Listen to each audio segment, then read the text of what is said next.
Number 10. Robin. Although Robin could be classified as a sidekick, this moment happened when he was leader of the Teen Titans, so I'm going to consider him a superhero for the sake of this video. In Volume 1, Issue 4 of the Teen Titans in the 1960s, Robin went to the 1964 Olympics with the rest of the team, plus additional guest member Speedy. He went there to help encourage Davy Bradley to compete in the Olympics. However, the team come up against the agents of Diablo and are knocked out and trapped, having to be saved by Bradley himself. The fact that they are saved by a shy Olympic runner is not the embarrassing part of the story, oddly enough. The part where Robin is defeated by hurdles is, not by doing them, unfortunately, but still pretty hilariously by having them just thrown at him. He gets all tangled in them, and the panel before shows him with both his hands free. Isn't Robin supposed to be nimble and strong? They acknowledge his impossible strength in this very comic, and yet he cannot catch these hurdles. Instead, he gets all tangled in them.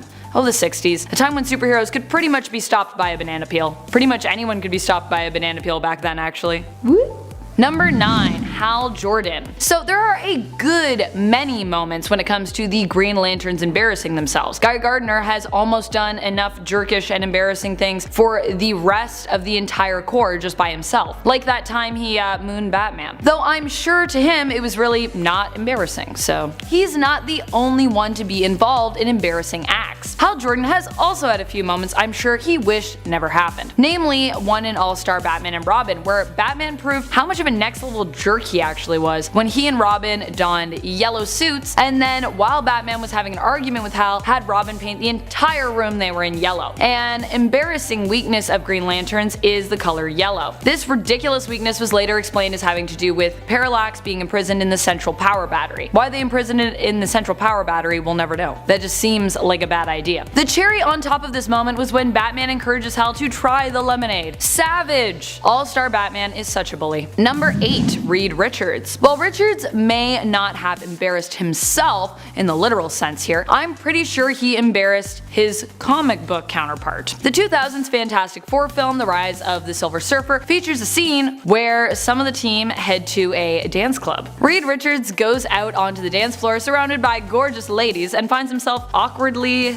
shuffling around. They encourage him to loosen up, and I think well, you know what comes next. He starts stretching all over the place, dancing like only Mr. Fantastic can, but also in a way that no one needed to imagine or to see. Oddly enough, everyone seems very impressed by this ridiculous display, until Sue Storm walks in, and then Reed Richards seems to feel pretty embarrassed about wrapping his stretched limbs around all those ladies on the dance floor. At least this version of Richards seems to register when he's made a fool of himself in front of Sue. Ouch, that was so mean. Other times he's just embarrassing himself, and Sue's like, I just have to deal with this guy. Why did I marry this man? Number 7. Tony Stark. Well, Tony Stark has seen a huge resurgence in popularity because of Robert Downey Jr.'s portrayal of him in the MCU. He wasn't always so great. In fact, in the comic book world, he is well known for being a jerk half of the time. Even young Tony Stark, after the death of evil older Tony Stark, who is working with Kang, manages to somehow be a jerk. His older self dies, and his reaction, though somewhat warranted, is simply to shout, "Amazing!" Yeesh. Alcoholism has also led to a few embarrassing moments for the hero, even in the MCU, like in Iron Man 2 when he peed himself in his Iron Man suit after DJing and dancing around. He may have not felt the embarrassment then, but Pepper Potts and Rhodey were definitely feeling that embarrassment for him. Number 6. Ruined Merchant's Auction. When Wolverine donned his patch disguise to return once more to Madripoor, it was quickly revealed to him that everyone kinda already knew who he was. And while he had come to save a former teammate from being auctioned off as a weapon, he himself ended up on the auction block. But although the merchant saw his presence as an opportunity, in the end he realized his mistake, as Wolverine didn't just get away with Maverick as intended, but pretty much ruined his whole auction and Merchant's whole catalog besides. You can check out how badly Wolverine ruined this party by checking out issues number 9 and 10 of the 2020 Wolverine series. Number 5. Resisted the Change. Wolverine's healing factor doesn't just protect him from severe injuries, it also protects him against supernatural related monster rules, such as how they dictate transformations. And if he does end up getting affected by by said rules, the change is typically only temporary for him. Eventually, his healing factor will basically cure him. Case in point, when Old Man Logan faced off with Dracula during his hunt for Jubilee. Dracula managed to attack Wolverine and even bite him in this second volume of Old Man Logan, but the joke was on Drac. Wolverine's healing factor protected him from giving into vampirism, and we learned that he was immune to said bite and its effects. Sorry, Dracula. In the end, Wolverine came out on top, managing to later on decapitate Dracula. Obviously, he came back,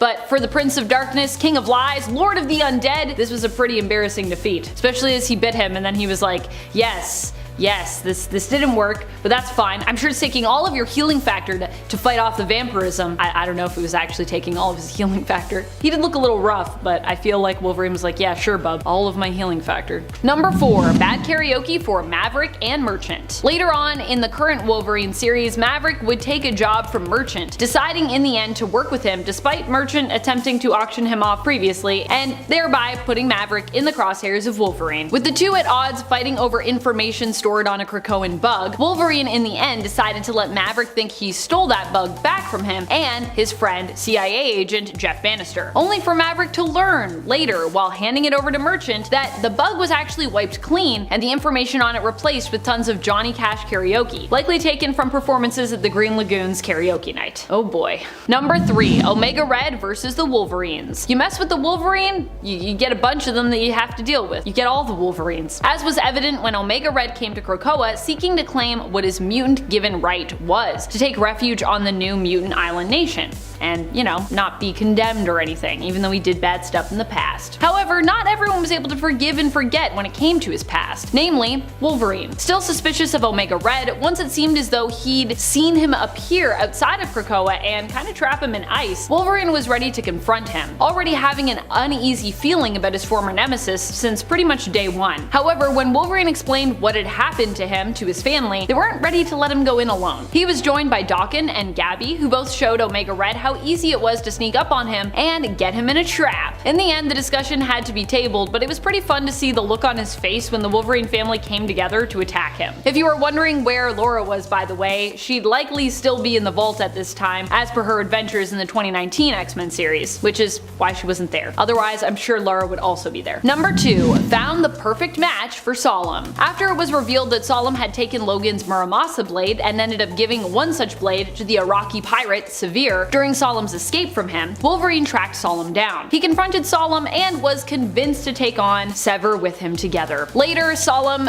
bailed on this confrontation in typical Solem fashion, it seems. However, Wolverine had a few tricks up his sleeve. Realizing that he and Solem were fairly even matched, he decided to call in some reinforcements. Wolverine went to the White Queen, Emma Frost, and had her join him in their confrontation of Solem, which she was happy to do as she had her own score to settle with him. They pursued Solem to the sliver of remaining Araco Island on Earth where he was hiding out. And let's just say that while Wolverine and Solem could likely fight against one another all day to only really reach a stalemate, Emma was out of Solem's league. She interrogated him, much to his dismay and embarrassment, because Emma of course can easily access almost anyone's hidden dirty secrets and desires, no matter how dirty and secret and hidden they are. So now she knows everything about Solem, whether she wanted to or not. Number 1, Ultimate Family Jewels. Oh boy. Of course, a lot of embarrassing moments would come from the Ultimate Universe, wouldn't they? This one hails from issue number 12 of the Ultimate X-Men series. Here, Ultimate Wolverine and Ultimate Saber-tooth face off, only for Wolverine to completely embarrass Victor in this fight. As Saber-tooth holds Wolverine beneath the water, making him suffocate and killing his brain cells, Wolverine counterattacks by going for his, family jewels, as he calls them. His retort to Saber-tooth mocking how he'll never be considered a brainiac now turns to tears and pain as Wolverine responds that at least he's smart enough to cover his family jewels in a fight before he tackles Saber-tooth off a cliff. In at 10, The Flash.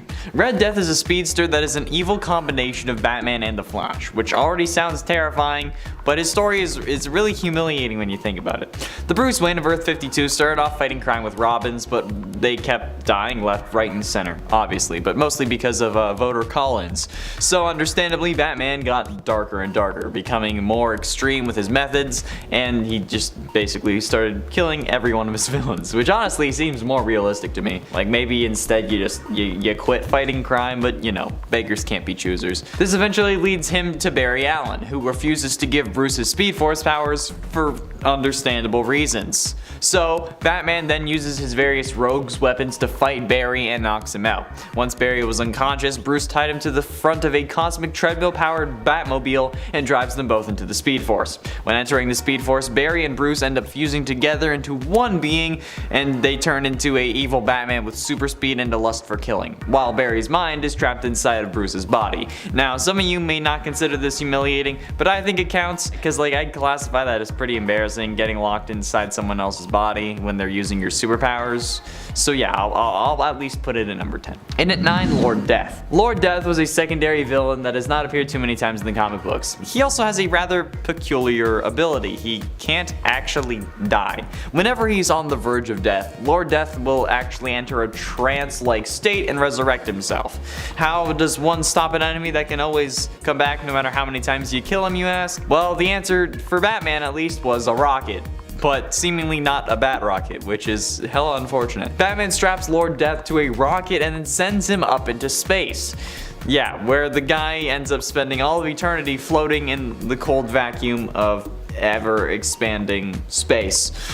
Beating someone who is named Lord Death that can resurrect himself is kind of already like kind of a flex, but when you're just a mere mortal man and then you do it, it seems like it would be pretty humiliating if you ask me. It would have been more humiliating though if it was Batman using the bat rocket to send him into bat space for the rest of Baternity. I apologize for all the bat puns. I know it was a bit of a stretch, but I have to get my daily pun quota out there somehow. And at 8, Green Lantern Corps. In Dark Knight's Metal, we see a very dark version of Batman from an alternate universe within the Dark Multiverse. In that universe, Batman was given a Green Lantern ring. Batman has indomitable willpower, so he was deemed worthy by the ring, which is actually pretty understandable. The power ring came with some protocols though that ensured that no Green Lantern could ever misuse the most powerful weapon in the universe. Batman not only broke those protocols with his will, but he also outsmarted the entire Green Lantern Corps that had come to stop this rogue lantern. So I think it's safe to say this is pretty damn humiliating for the entirety of the Green Lantern Corps, because Batman defeated every lantern that came to stop him.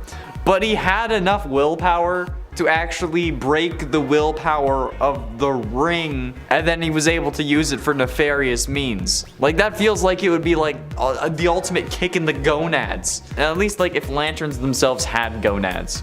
Can like the collective consciousness of the Green Lantern Corps just like manifest like a giant sack for Batman to kick? Because at this point that's what he did. And it's 7, Crazy Quilt. After his eyes were injured in a robbery, Crazy Quilt underwent an experimental procedure which resulted in him seeing nothing but blindingly bright color. This of course somehow turned him into an insane criminal. How insane? Well, first of all, he tried to steal color itself, which no one ever figured out how he planned to do. And second of all, his powers were basically constantly having a illicit substance trip, that is an acronym, that is like LED, which affects literally no one but himself. Even when Crazy Quilt got a helmet that allowed him to project his like crazy eye color lights at people, all Batman and Robin needed to do was like turn a mirror on him and reflect the beam back, and he was done. In all honesty, I don't even think Batman needed to do much here to actually embarrass him. I mean, like, the dude calls himself Crazy Quilt. I think that says enough. Like, I don't know a single person who is scared of quilts. Like, what do you think this name is gonna do? And even if he didn't name himself, I feel like that just adds an extra layer to it, you know? Like, why do you think that they called you Crazy Quilt? Because you want to steal color? No, it's because you're crazy and don't scare anyone. Number 6, Wonder Woman. Wonder Woman is an insanely powerful superhero. She has super speed, super strength, can fly, she is telepathic to an extent, can speak any language, and is one of the few heroes with super breath. With all those superpowers, she doesn't really need a shield, but she still sort of gets one in the form of her bracelets, and in the movie in the form of an actual shield. Her bracelets allow her to deflect almost any kind of attack. In her standalone film, we actually saw her use them to deflect an insane amount of bullets, maybe more than the actual shield she was armed with. But as much as her bracelets are a strength, they're also kind of an embarrassing weakness. Anytime she allows herself to get captured by a man and they chain her bracelets, she actually becomes completely depowered. It's like her kryptonite. Why? Because Amazonian law wants her to feel shame and embarrassment at getting captured by a man. Definitely a law made by women. Just punishing you with shame. Shame on you, Wonder Woman. How dare you? Dare you get captured by a man? No actual punishment, just nah. Feel bad about that.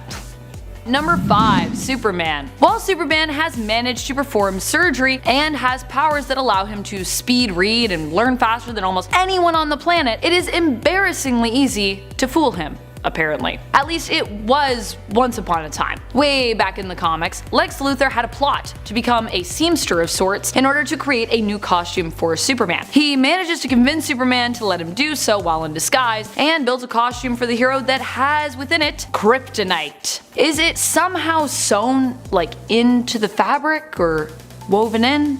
How does Superman not notice it? Because Luthor sews the lumpy rock, like a giant kryptonite lumpy rock, into the lining but encases it in lead. As you probably know, lead is the only substance Superman's X-ray vision does not work on. Still though, wouldn't he feel the lump and wonder hey, what's that? And then notice he couldn't X-ray through to see it and be suspicious? And maybe at least ask? What is that?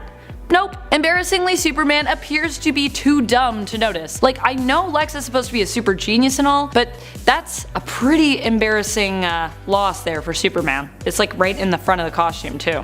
Ugh, awkward. Number 4. Gladiator. Remember that time Rocket Raccoon defeated Gladiator just by telling him he could? Okay, so he also had a really big gun, more specifically a Zarthian-built quantum cannon. Still, Gladiator is a really strong superhero. He is one of the few Marvel superheroes with super breath. He can fly, is near invulnerable. Beyond that, he can move faster than the speed of sound. If he had wanted to, he could have just dodged the shot from Rocket's cannon, but his power level is intrinsically linked to his self-esteem, so Rocket was able to defeat him simply by saying that he could defeat him. This statement put doubt in Kal Ark's mind in regards to him being able to beat Rocket. So for all his amazing powers and strength, he was defeated by a mere taunt.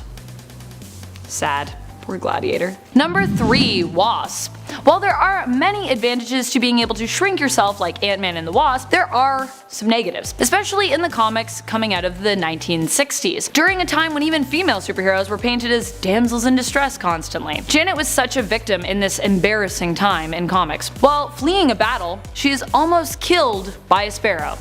Yeah, a sparrow almost ate her. Of course, she comes up with a smart plan to, grow larger just as it lands to take a nibble. This saves her from being eaten, but her weight causes the branch she's sitting to snap, and she just falls to the ground and is knocked unconscious. Fortunately, there isn't anyone really around for her to embarrass herself in front of, except, for all of us readers, of course. We're just embarrassed about that whole comic situation. Ah, the times before they let Janet Van Dyne actually fight anything.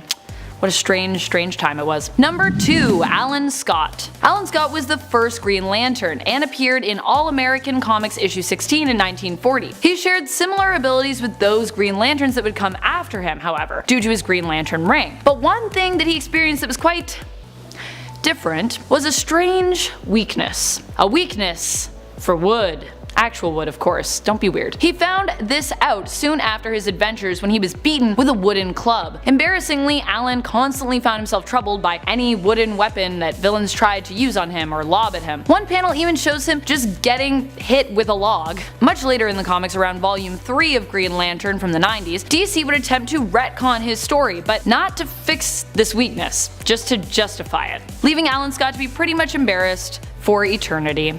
Gotta love when DC doubles down on those weird weaknesses. Number 1. Spider-Man. While Alan Scott may have a weakness that causes him many embarrassing moments, no one can compete with Spider-Man in our number 1 spot. Being a teenage superhero pretty much equals always being embarrassed for forever. But beyond the embarrassing moments that we have seen from Peter in the comics, there are also some really terrible film moments. But before we get into that, let's talk about some of those comic moments, shall we? Like that time he gave a speech on how he'd saved the day after possibly snapping Gwen Stacy's neck while attempting to save her. Or, when Black Cat threw up after kissing him. Many of his embarrassing moments, of course, have involved ladies. This one that comes from the film though, not the comics, still also involves Peter's not so smooth moves with the ladies. In Spider-Man 3, Tobey Maguire plays Peter, who attempts a weird jazz as dance sequence involving Gwen in order to make his ex, MJ, jealous. While the entire scene is embarrassing, the worst part is that it doesn't even work in regards to impressing either of the ladies. Also, Spider-Man 3 is full of embarrassing dance scenes. Remember when MJ and Harry did the twist? Oh my goodness.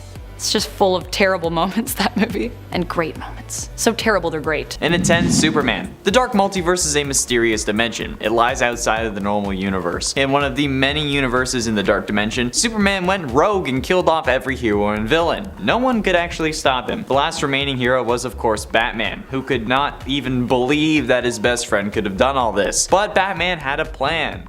Fail-safe. Surprise. He had studied Doomsday's body and created a virus that could turn himself into a version. Batman then became Doomsday, killed Superman, and then decided to spread this virus all over the earth, turning everyone into a form of Doomsday, which not only humiliates Superman but also kind of embarrassed Batman himself. I mean, like, he probably went nuts because of the whole like he was part Doomsday thing, but still. And at 9, Calabac. Batman had gone toe-to-toe with the New Gods on 2 occasions prior to the New 52, in Comic Odyssey and Final Crisis respectively, but this time he came with a vengeance. In the wake of Damian Wayne's death in the finale of Batman Inc., Bruce happens upon Ra's al Ghul's attempt to resurrect his son in a Lazarus pit, along with his former lover Talia. He prevents the head of the demon from bringing them back to life, as they would emerge as Raz's servants. But before they can actually stop Damian's body from being resurrected, his body gets snatched, and his dead son is ripped from Batman's grasp. And then this guy heads back to Apokolips. This leads Batman to deploy the Hellbat armor and venture all the way to Apokolips to retrieve his son, and in the process ends up fighting Darkseid and Calabac, the Lord of Apokolips's faithful son.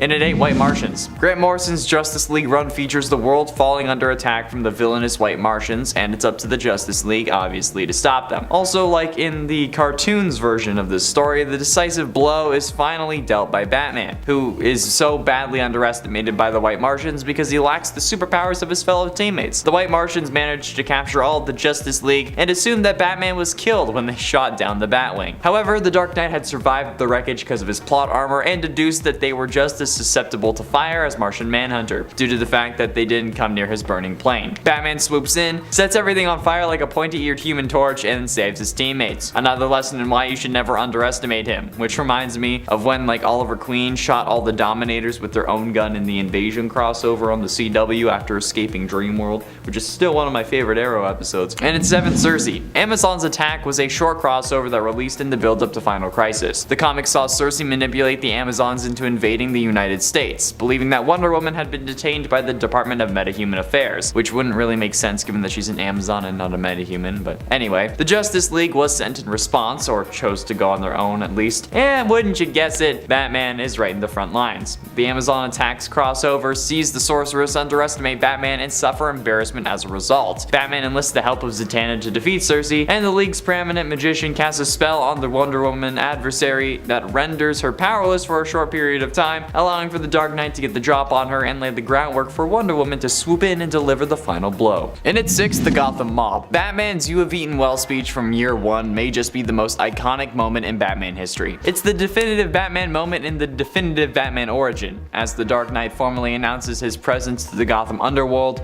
with an entrance that the Kool-Aid Man would have been very proud of. After blowing up the dining room wall of a Gotham mansion where Carmine Falcone was hosting a get-together with the big criminals of the city, including GCPD Commissioner Loeb, the Dark Knight proceeds to deliver an all-timer of a monologue, vowing that from this moment on, none of you are safe, before extinguishing the last light in the room and leaving in hushed silence.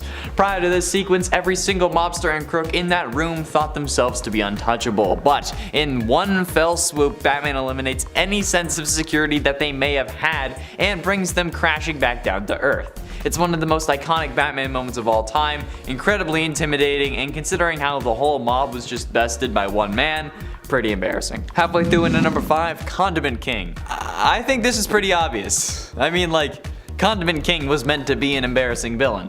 But the first meeting between him and Batman in Batman the Animated Series is absolutely amazing.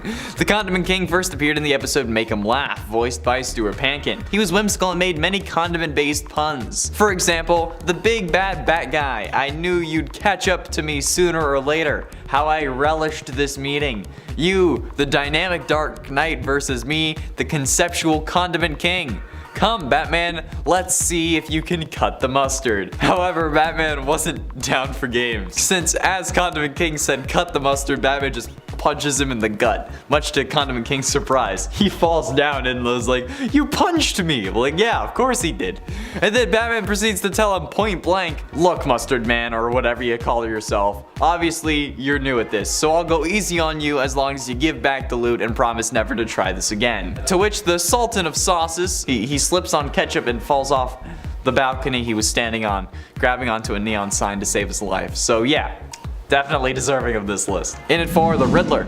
Last time I talked about a specific instance in which Batman taunts Nigma in front of Green Arrow, but Batman literally solving any riddle that Nigma sends his way is pretty much always humiliating. Like every single time, Nigma thinks that he's come up with like the most genius thing, or that Batman will never solve it, or at least he thinks it will be a tough time solving it, and then Batman solves it and Nigma is just left defeated. Like I know it's not like in the typical sense embarrassing, but I feel like at this point like the Riddler should have just like given up, okay? He's been beaten so many times. He's the Condiment King of the recognizable and popular rogues. He doesn't really do much, but he's there to kind of like toy with you until like, you know, the world's greatest detective actually uses his brain.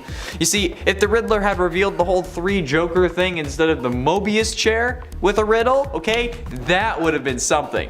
But instead, he's like a walking fudgesicle stick. He doesn't really need Batman to embarrass him, he does it on his own. Although I haven't seen the Batman yet, so maybe he's better in that movie. Getting close to the end, in at number 3, Dr. Death. Dr. Death, aka Dr. Carl Hellfern, is historically the first supervillain encountered by Batman. In his first appearance in Detective Comics number 29, Dr. Death develops a lethal chemical agent from pollen extract and enacts a plan to use the poison to extort money from wealthy Gotham City citizens.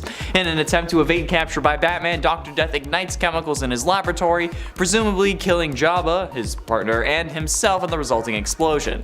He comes back in the next issue with the same plan, but Batman intervenes in the plot and upon apprehending the Doctor, discovers that Dr. Death's face is horribly disfigured from the lab explosion, resulting in his whole body having a brown skeletal appearance. But that doesn't stop Batman from basically dismembering this guy in Batman number 29 from 2011, where he just absolutely kicks the out of this hideous creature, saying, "Let me help you with that, this is when I hurt you," and then proceeds to help snap his bones.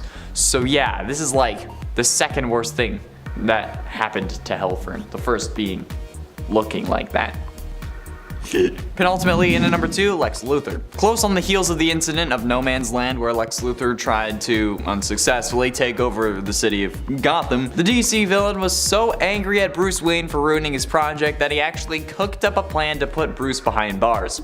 Lex approached David Kane, who was upset at Bruce for another reason, and enlisted him to make sure that Bruce would be the main suspect for the murder of Vesper Fairchild, who the millionaire had been seeing for a while. It's actually a plan that works too, for Bruce is eventually arrested for a crime that he didn't commit. It takes Bruce nearly a year to clear his name, but once he does, he gets Lex back in one of the most incredible ways that someone has beat Lex. Batman shows up, beats Luthor down, and then tells him, quote, "You are penniless, Luthor. As of this morning, Bruce Wayne owns this property, and he wants you out of the building."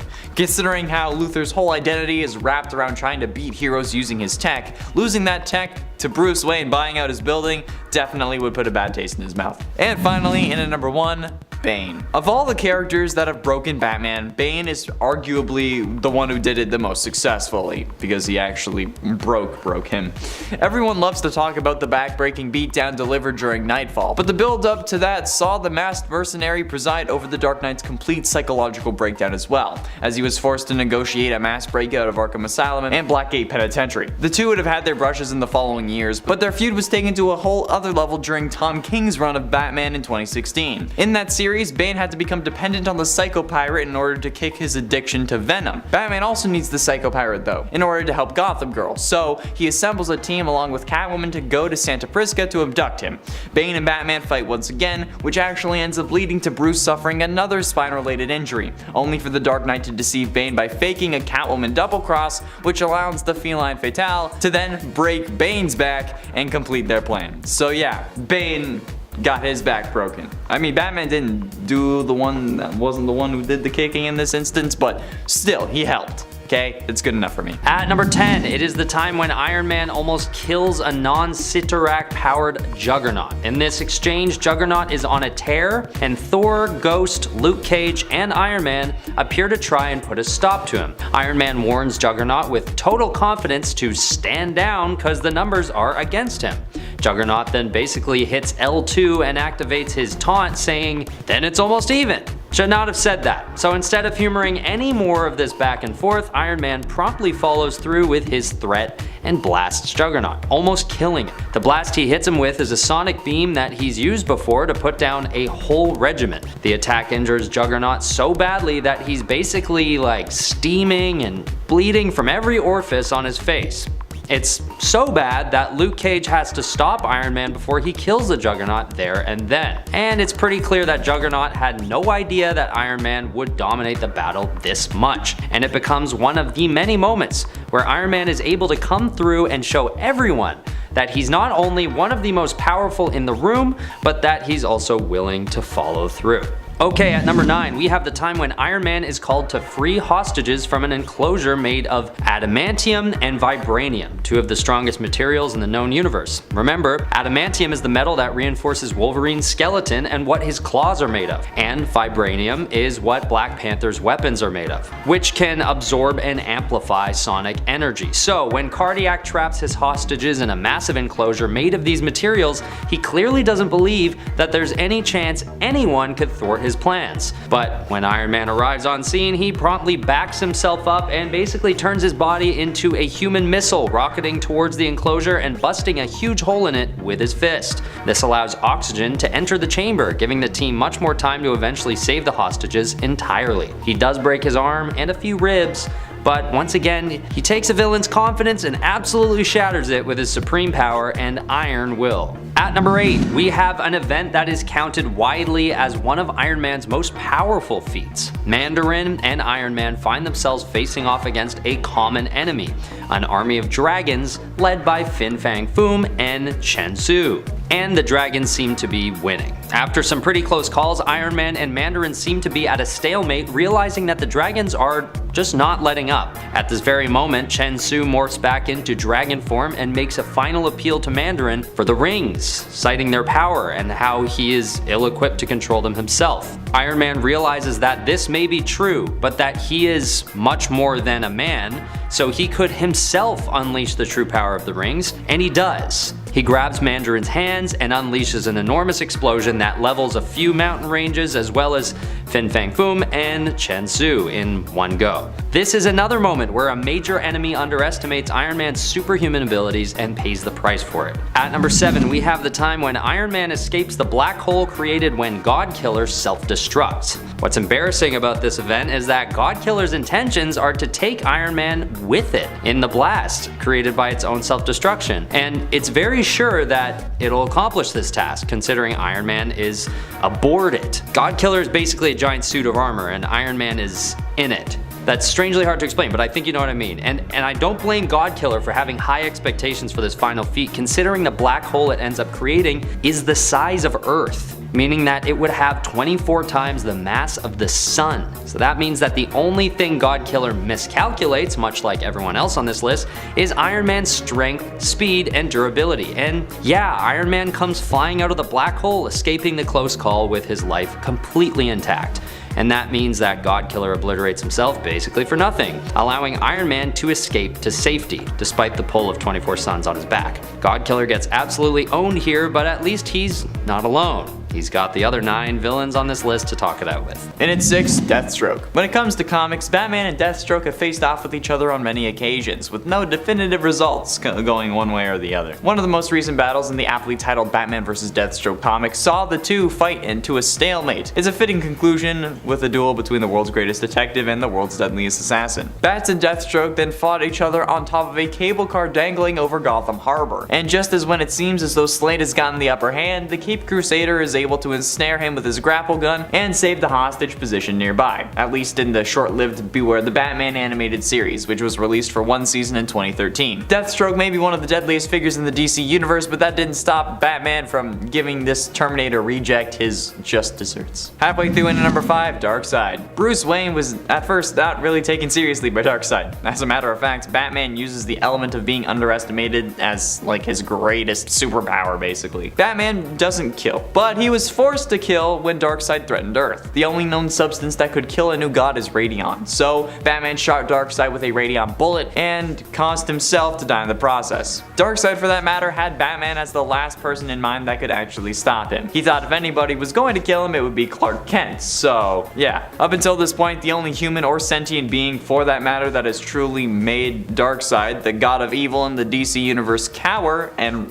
run away is Batman. In it for Reverse Flash. A pride point for basically all speedsters, especially evil speedsters, is how fast they can move, how they're faster than a speeding bullet, and how they're basically impossible to hit. So imagine our surprise when Reverse Flash ends up getting popped in the head by none other than Thomas Wayne in the Flashpoint timeline, so that Barry Allen could access enough speed force to save the world and bring his son back. And while this apparently killed Thawne, that was far from it. Thawne actually started vibrating as fast as he could to slow the destruction of his brain. This actually gave Thawne more time to try and avoid death, or to try and find a way to do so, and gave him the ability to hold quite the grudge. Humiliated by getting killed by Batman of all people, Thawne sets out to be even worse than usual, even ripping up the letter that Thomas Wayne gave to Barry to give to Bruce, the only contact that Bruce has had with his parents since they died. The only contact with a living version, which is absolutely brutal. Batman was like ugly crying, and ooh, it was not pretty. Getting close to the end into number 3, the Riddler. Batman Universe is an absolute gem of a comic.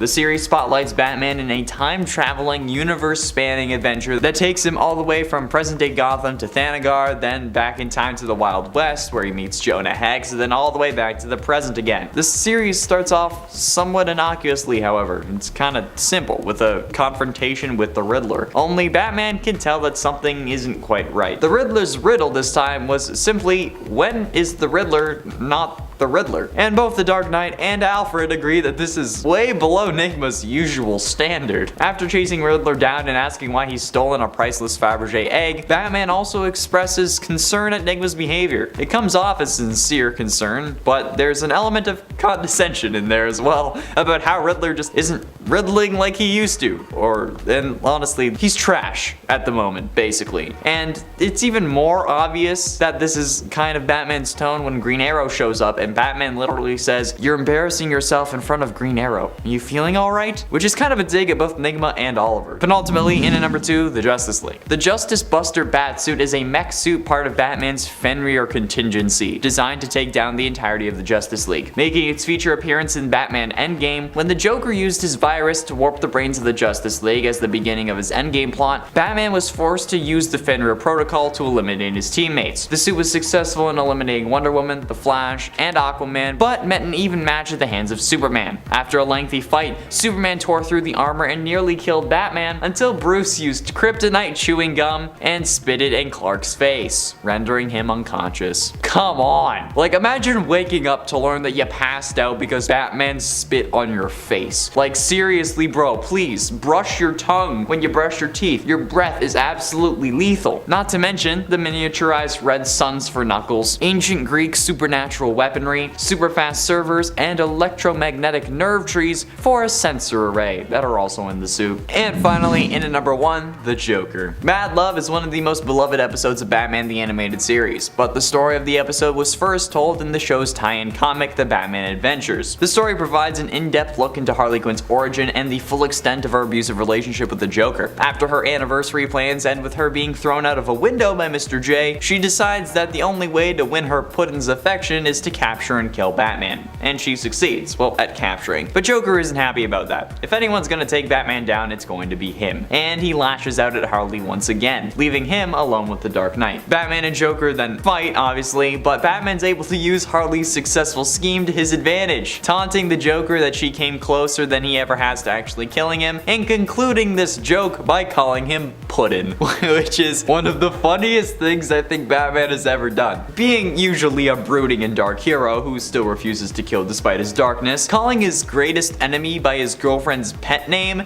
is one of the best moments for Batman. Number 10. First appearance, first defeat. During his very first appearance, Vulture ended up being defeated. He first appeared in The Amazing Spider-Man issue number 2 and ended that first story he appeared in during the first half of the comic, of course, in prison. Vulture here manages to catch Spider-Man unawares the first time they meet and even kinda captures him. However, Spider-Man escapes and later outsmarts Vulture, realizing that he relies on his wing gadgetry to soar and really has no powers of his own and is just kind of an old guy. Spider-Man creates a device which disables Vulture's wings. Next time the two encounter one another, he uses it during the fight and handily defeats Vulture just like that, clipping the old man's wings and leaving that bird to be caged. Sorry, Adrian. Number 9. Spotter needed. When it comes to Miles Morales' first trip out as Spider-Man, it was embarrassing for both Miles and the first villain he encountered on patrol, Kangaroo. Miles was wearing a Spider-Man costume after Spider-Man, aka Peter Parker, had died, and a lot of onlookers felt that this costume was in bad taste because of this.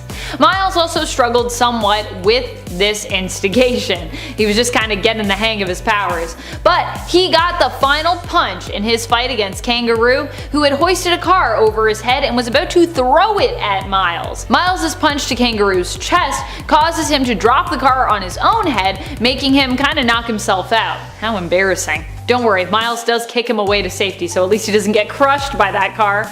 You should always be careful when lifting heavy objects. Case in point. And friends, before we move on to this next spot, if you love when villains get embarrassed, be sure to let us know by giving this video a thumbs up. Number 8. Inferior Superior. One of the most embarrassing defeats for Otto Octavius around has to be when Spider-Man's heroism and Otto's kinda lack thereof made him realize that despite being called Superior Spider-Man, Otto, who was in Peter Parker's body at the time, was not actually capable of saving the day here. He needed Peter's help. This caused Otto to relinquish the body he stole back to Peter Parker, who still had a remaining consciousness left within it. Surrendering, Otto would later show back up in a clone of Peter's body, but would eventually go back to being the regular old Doc Ock in the end. Stick to what you're best at, maybe, is the moral here. Although I won't lie, I did enjoy watching Superior Spider-Man thwip around the city, beating baddies in Spider-Man's place. There were some things he was pretty good at, but this just wasn't one of them. It was a neat time in the comics. Number 7. Rejected. We've seen this tactic used a few times to beat Venom. Initially, Spider-Man was the one whom the Venom symbiote wanted the most. Spider-Man was initially depicted as the first host and has been the symbiote's first host in a few different versions of the tale. Although in the comics, Venom now has like a whole back history like before Spider-Man, so yeah. That is a thing that happened. In the Spectacular Spider-Man animated show, the fact that Peter is the first host remains to be the true narrative, as well as in the Sam Raimi Spider-Man films, or the Raimiverse as well, actually. In the Spectacular Spider-Man animated show, it's this connection to Spider-Man that Peter uses in order to defeat the symbiote. He creates a rift between Eddie and the Venom symbiote by offering himself to be the symbiote's host, suggesting that the Venom symbiote, never really wanted to be with Eddie and that he was basically kind of like a rebound for them. When the Venom symbiote decides to leave Eddie, this is seemingly confirmed, hurting their relationship. After bonding to Peter, they also learn that Peter was lying and didn't actually want to be with them. And while trying to make Peter be their one and only, he ends up being protected by the memories and mental manifestations of those he loves within his consciousness. You can't make someone love you. Sorry, Venom.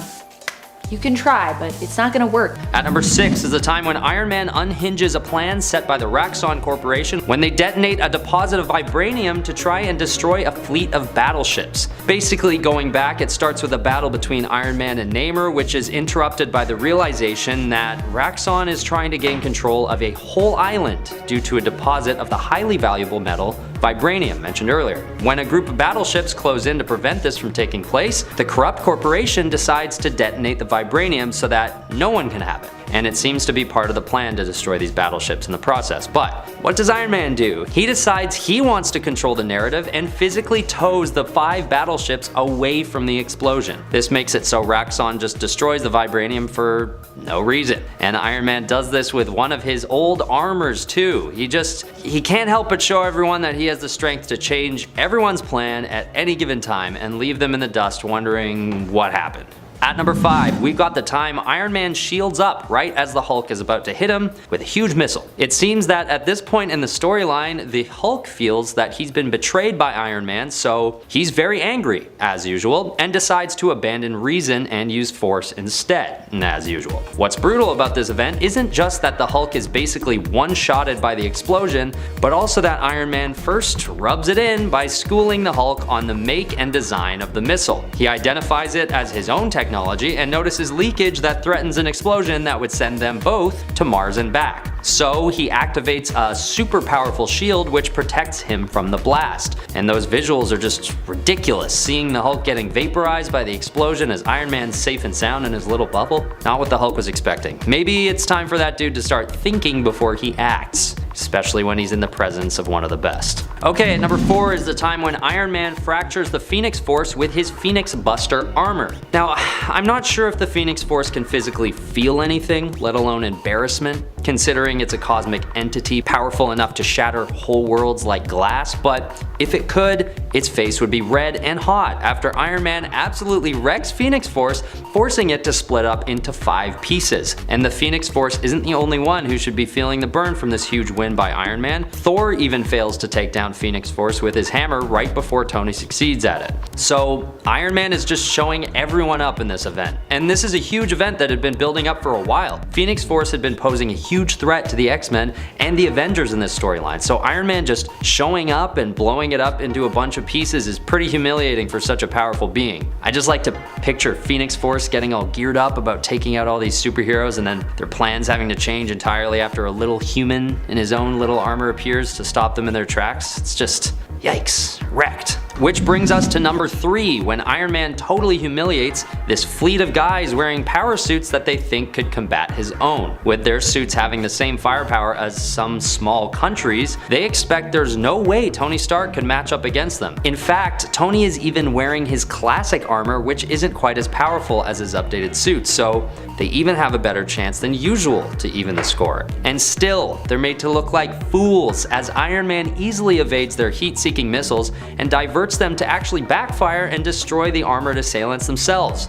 It's just an absolute joke watching him face off against these guys, carrying them around like they're action figures and throwing insults at them, and they seem so confident. That's what kills me about this list, is how confident all these villains are before Iron Man shows them who's boss. It just makes the wins all more embarrassing when they come. Okay, nearing the top of our list at number 2, we have the iconic face-off between Iron Man and Captain America. During the Civil War conflict, the Avengers are split into 2 different factions, one side being led by Captain America, the other by Iron Man. And as tensions escalate on either side, it finally culminates to a big battle between the 2 sides, and of course between Iron Man and Captain America themselves. But like everyone else on this list, Captain America somehow underestimates Tony Stark when he tries to pull a fast one on him and disable his armor. After what seems like a conciliatory handshake between Iron Man and Captain America, Tony notices a small electron scrambler device on his hand, leaving him open to a blow by Cap's shield right to the face. But as Iron Man is laying on the ground, petrified, he simply reboots his armor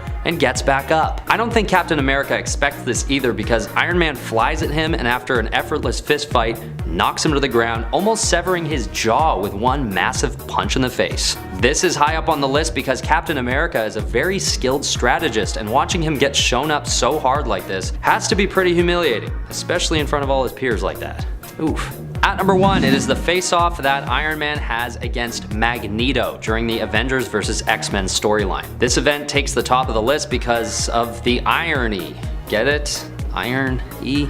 The irony of this particular face-off, given that Magneto manipulates metal and Iron Man is made of it. Fans had been anticipating this face-off for some time, so when it came, everyone expected Magneto to take the W. And that includes Magneto himself. But in classic ingenious Iron Man fashion, Tony Stark shows up to the fight with a special non-metal armor made out of nanotubes, stealing this huge advantage from Magneto. But that's not where it ends.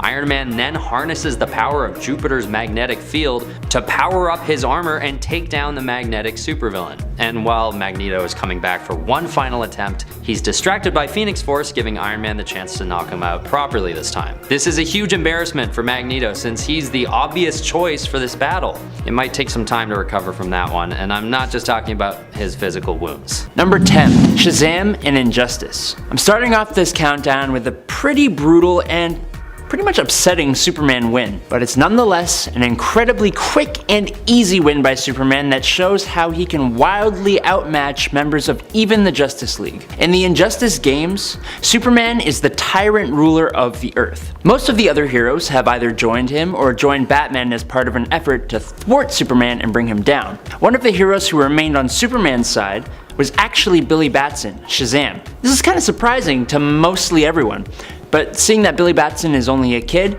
it starts to make a little bit more sense. It also makes it very, very, very, very brutal when Superman kills Shazam for turning on Superman and mentioning the dead Lois Lane. Superman kills him extremely quickly, using his frost breath to freeze Shazam's mouth shut, stopping him from using his signature phrase, and then melting his brain through his eyes with his heat vision. It made me immediately hate this version of Superman, but it was also a super embarrassing and sad way for Shazam to go out. Number 9. Out of This World Punch. Whenever Bizarro would show up back in the day, it always felt like he was kind of like that weird cousin that you try to get out of talking to as soon as possible. When Bizarro gets lost and believes the people of his world are destroyed, he returns back to Earth and tries to kidnap Lois Lane to repopulate the Bizarro world. Superman and Batman have visited it in the future though, so it's kind of impossible that it's been destroyed. Superman's right. The Bizarro world is actually perfectly fine. So, to get Bizarro back home, Superman, after incapacitating Bizarro, finds the point where he landed on the Earth and literally just punches him back the direction he came, all the way back to his own planet, and then shows him that his planet is perfectly fine. This one is a tiny bit caring rather than embarrassing, but could you imagine getting a single punch from the guy you came to fight that just sends you across the universe back to your homeworld, when he could have just dragged you there too? Number 8. Throwing an ape through time. The stories in the 1950s were crazy. In Superman number 127, we were introduced to Titano the Super Ape. He started off as a smart ape that was sent into space, but then was accidentally exposed to radiation from 2 colliding meteors. This, for some reason, gave Titano the ability to fire rays of green kryptonite out of his eyes. I don't know. Obviously, that is a problem for Superman though, a big one. Luckily, Superman's girlfriend is able to trick Titano into wearing lead sunglasses that stop the kryptonite's rays, at which point, Superman just picked up the giant ape and threw him back through time. Superman chucked this super monkey through time. Like, how do you come back from that? You don't. You just give up. Number 7. Roles reversed. There have been a few times where Superman loses his powers. The one I want to talk about though is from All-Star Superman Volume 1, number 12.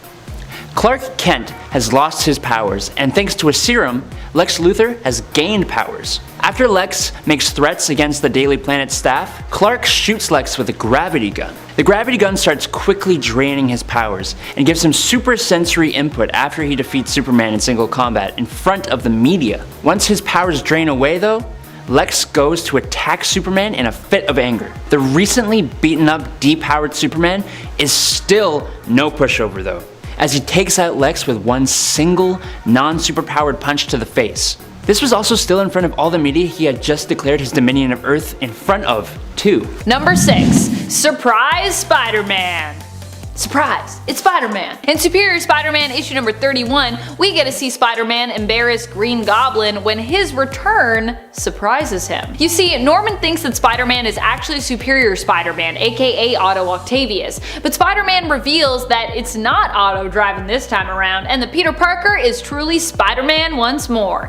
And of course, you know what that means. Green Goblin is going down, and Spider-Man is going to make fun of his man purse while he does it.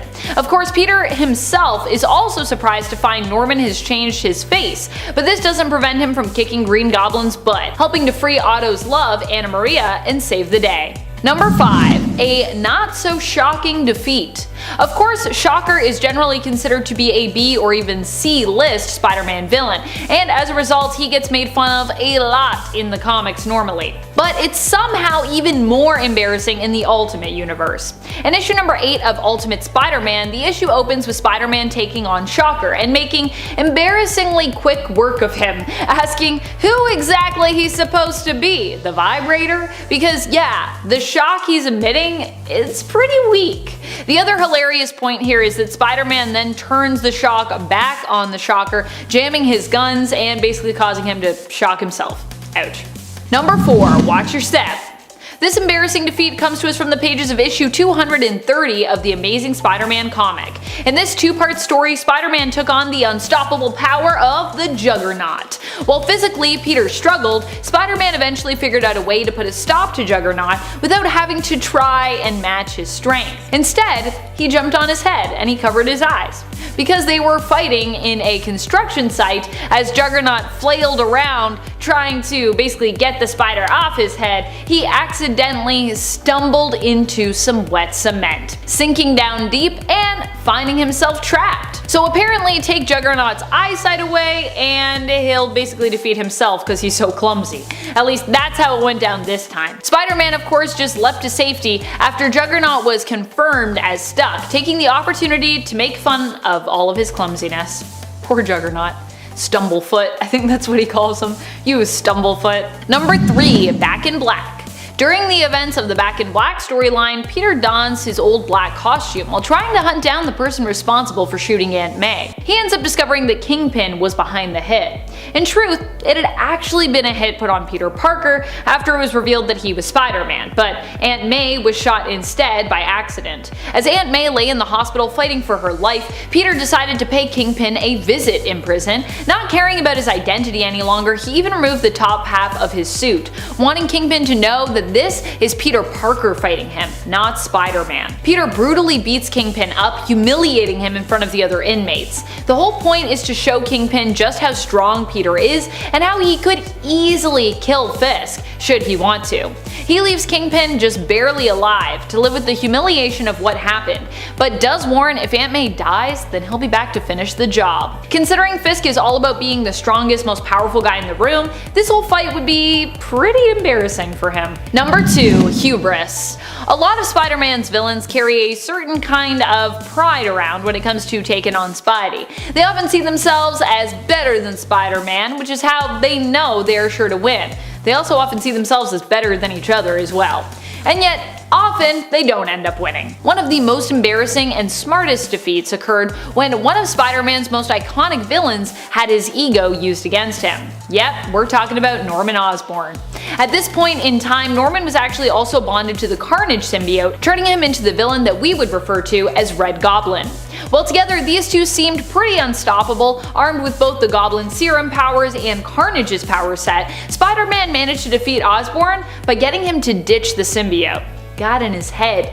And all it took was taunting Norman to do this, implying that a victory while bonded to the Carnage symbiote would be more a victory for the symbiote than Norman himself, and implying that Osborn couldn't beat Spider-Man alone. This prompted Norman to ditch Carnage, which of course resulted in him being defeated by Spider-Man and company. But really, Spider-Man. Number 1. Defeated by laughter.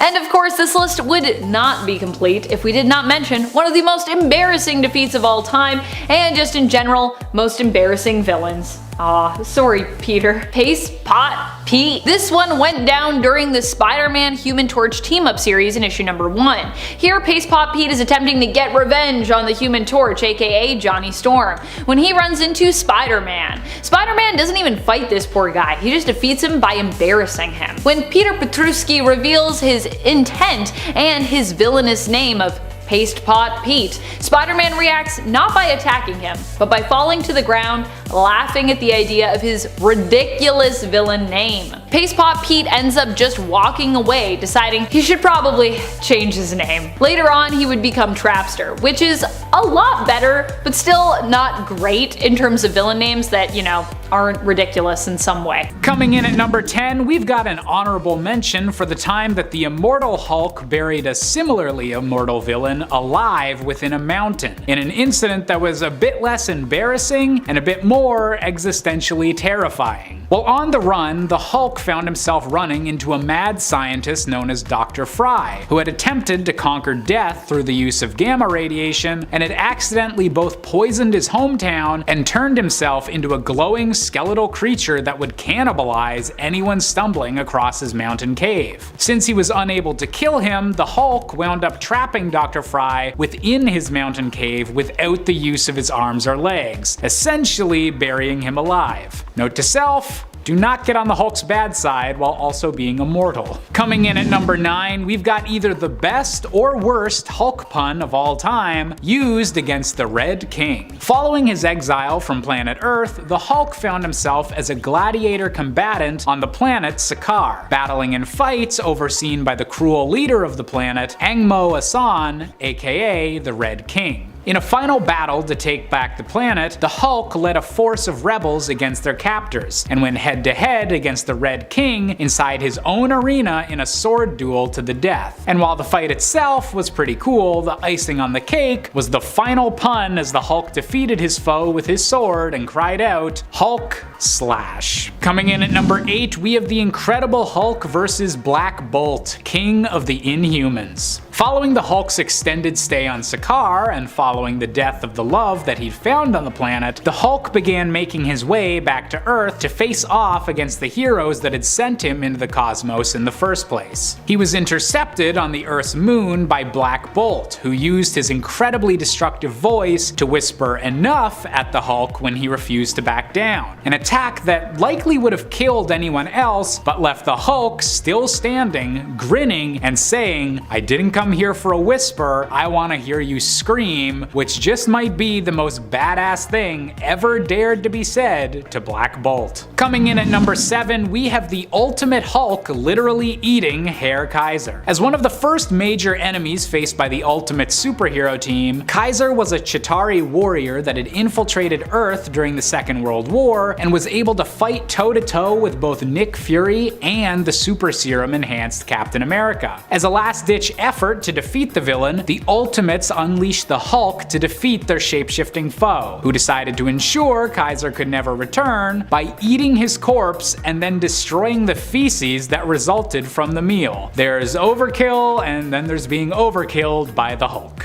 Number 6.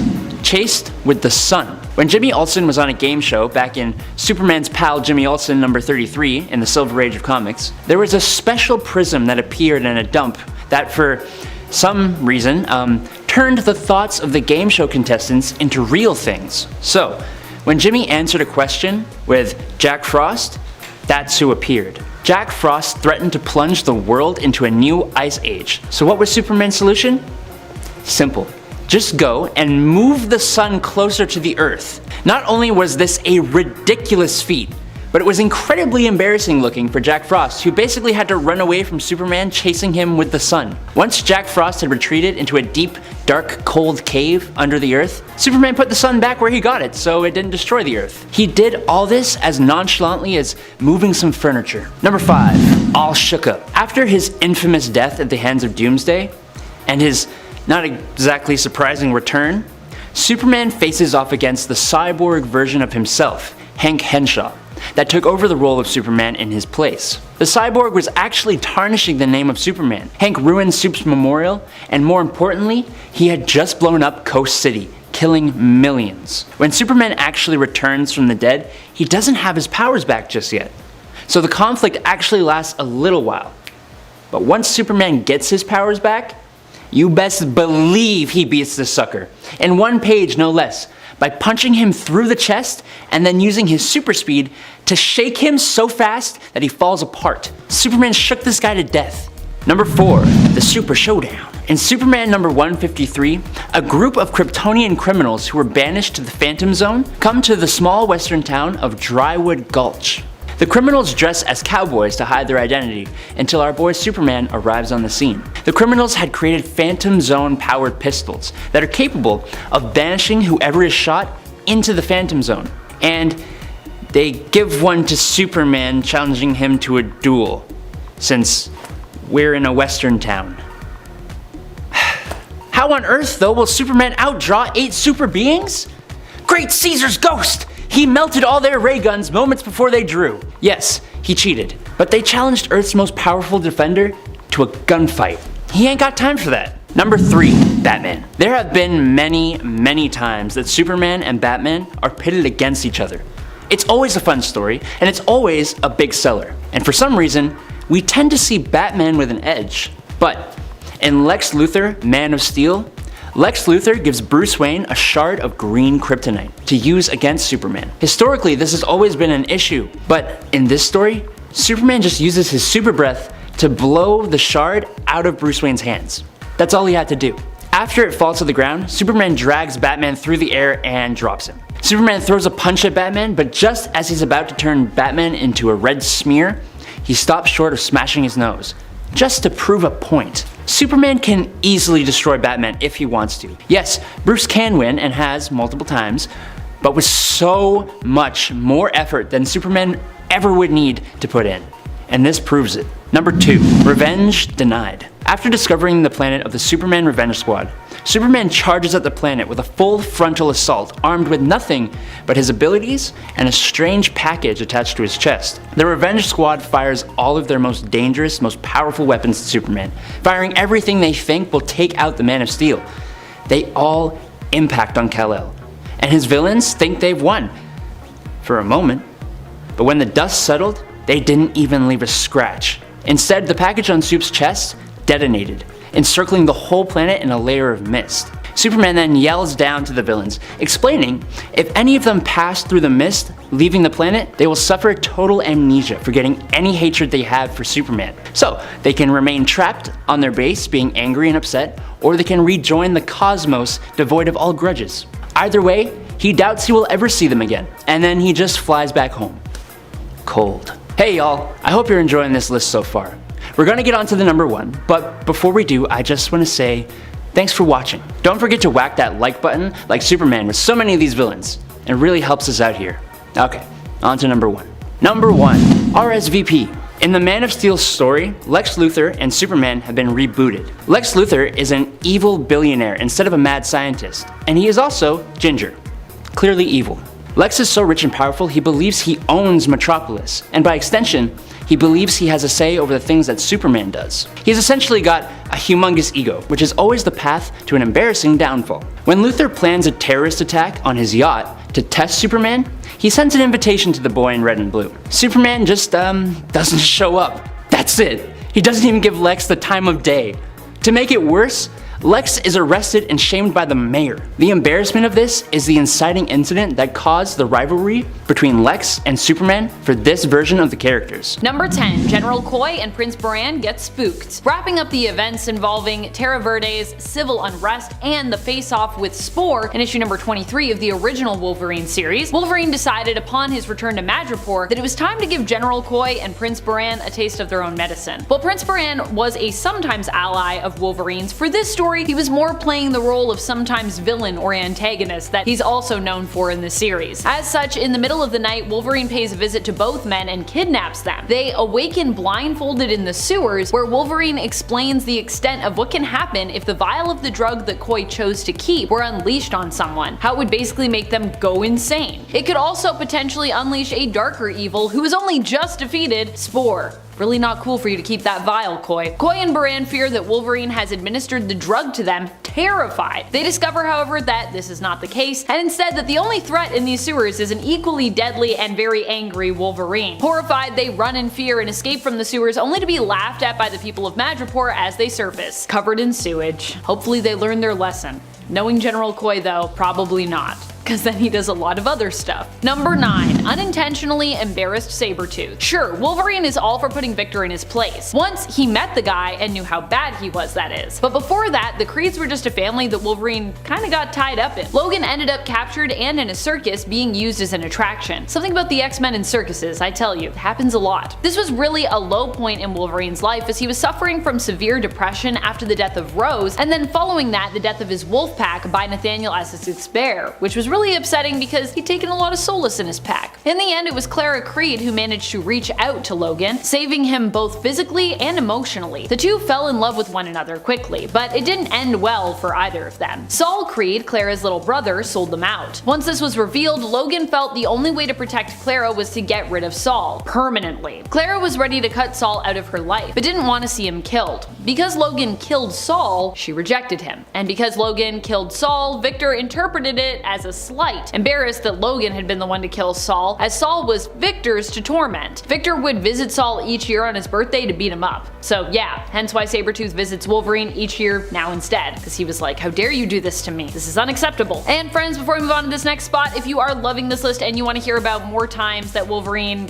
kind of embarrassed his villains intentionally and unintentionally, be sure to let us know by giving this video a thumbs up. Number 8. Blew up Dracula. If you've been surprised by Dracula appearing as a Wolverine villain in his current 2020 series, don't be. These two actually have a lot of history, and the mutants themselves have also tangled with vampires in general in the past. Old Man Logan even faced Dracula before, when mutants were disappearing and he was on the trail of tracking down his good pal and one of his sidekicks back in the day, Jubilee. This time around, however, Dracula seems to be interested in harnessing Wolverine's blood for its healing properties, and using the blood to help all vampires walk in the daylight without danger of going up in flames and perishing. Wolverine, however, literally blew up Dracula's well-laid plans when he took part in a plan to turn his body into a bomb. Well, more a devoid of consciousness clone body. This body was then offered to Dracula by his less than faithful servant Omega Red, which means instead of walking in the daylight, much of Drax's following instead went up in smoke, as Wolverine's clone's blood was altered to be like liquid sunshine to the vamps, thick with photonic cells, and so he became a dirty bomb. Or well, his clone became a dirty bomb. Number 7. Avon Calling. Not necessarily a great super villain of Wolverine's per se, but in issue number 30 of the original Wolverine series, Wolverine managed to embarrass a whole team of Madripoorian militia and palace guards when he was dealing with the masterminds behind the Lazarus Project. As he and his allies aim to infiltrate the palace and confront General Coy, Broker, not to be confused with the Power Broker, and Dr. Page, Wolverine walks right up to the guard, and when he asks who goes there, answers,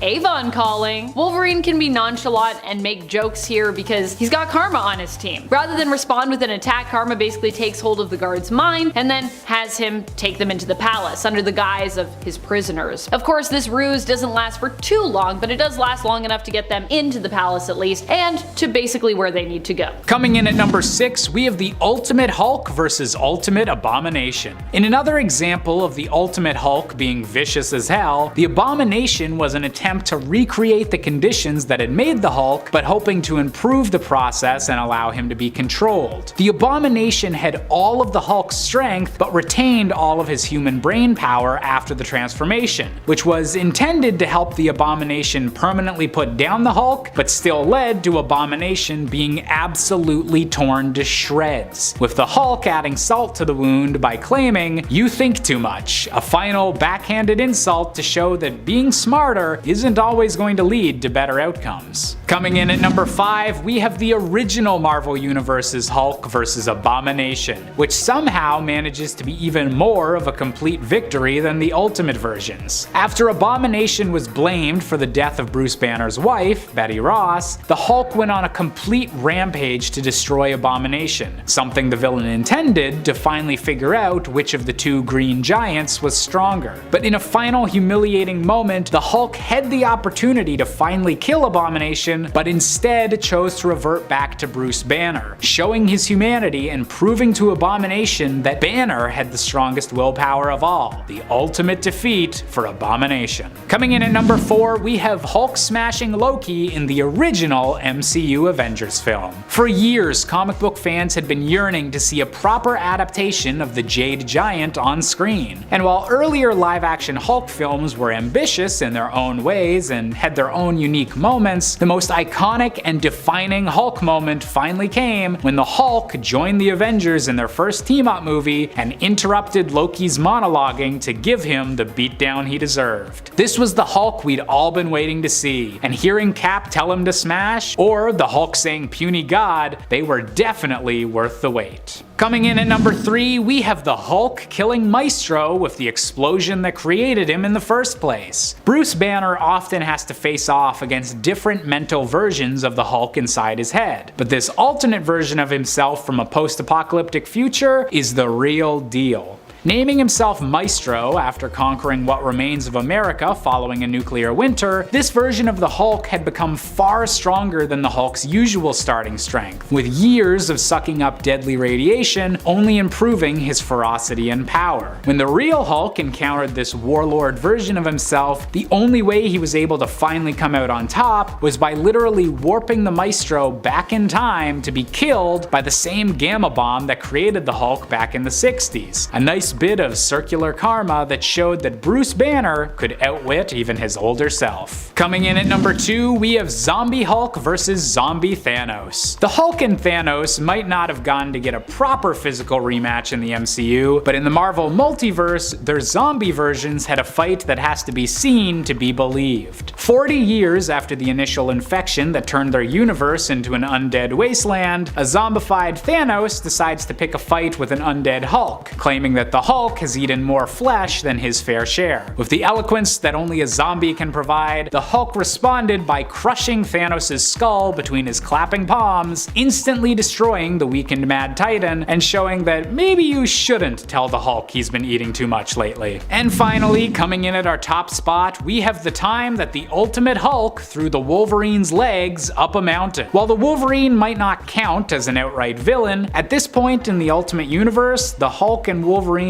were definitely enemies. Tasked by Nick Fury to kill Bruce Banner, the Wolverine got his completely kicked and woke up after their battle to find his lower half entirely missing, ripped off by the Hulk. To make matters worse, his sense of smell let him know that if he wanted to recover his legs and rejoin them to his body with his healing ability, he'd need to climb 4 miles up a mountain. Many people have tried to fight the Hulk over the years, but few people have gotten defeated so embarrassingly as the Wolverine did when his legs got thrown 4 miles away.